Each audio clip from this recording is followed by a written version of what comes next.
Good morning everybody, and how are we all this morning?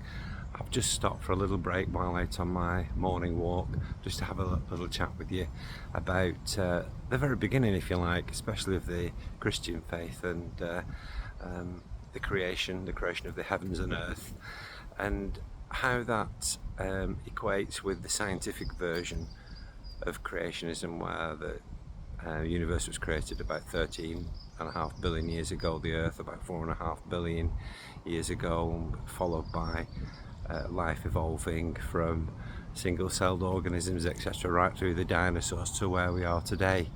I do find it quite interesting because I've always kind of accepted the scientific version of creation.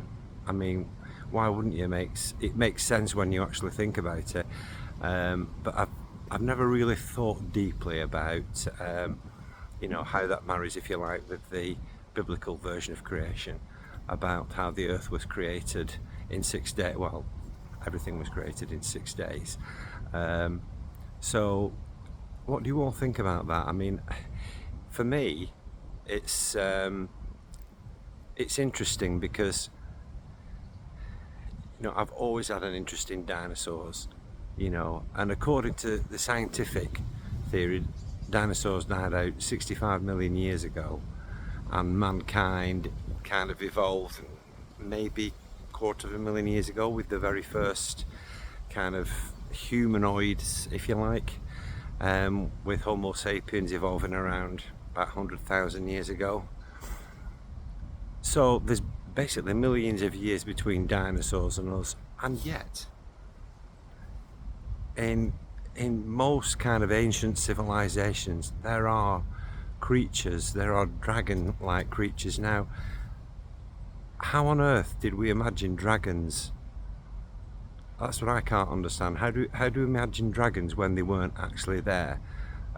Did we discover some kind of fossilized record and make it up?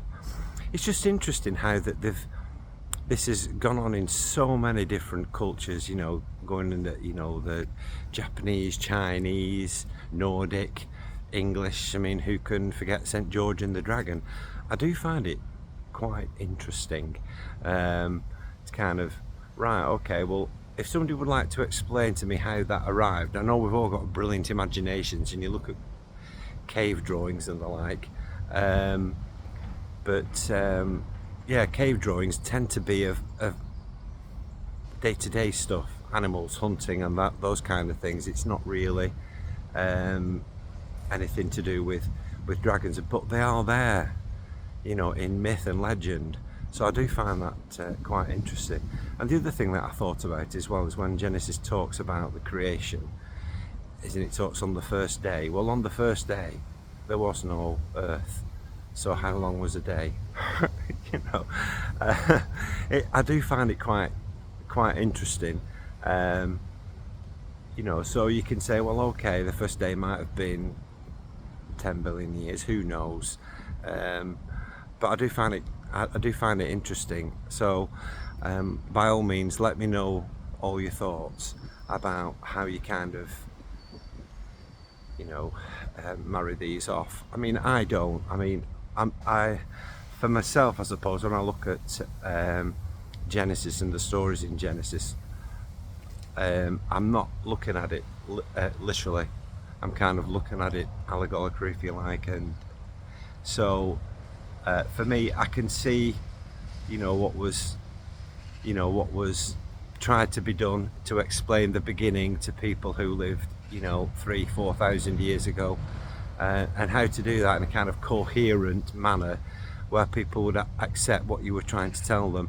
So it is quite interesting. But by all means, if you do see this video, let me know what you think in a kind of way as you possibly can. Like I say, I've got my own thoughts, but I'm curious as to what other people think about this and how they kind of marry things off. All right, thank you. See you next time. Bye.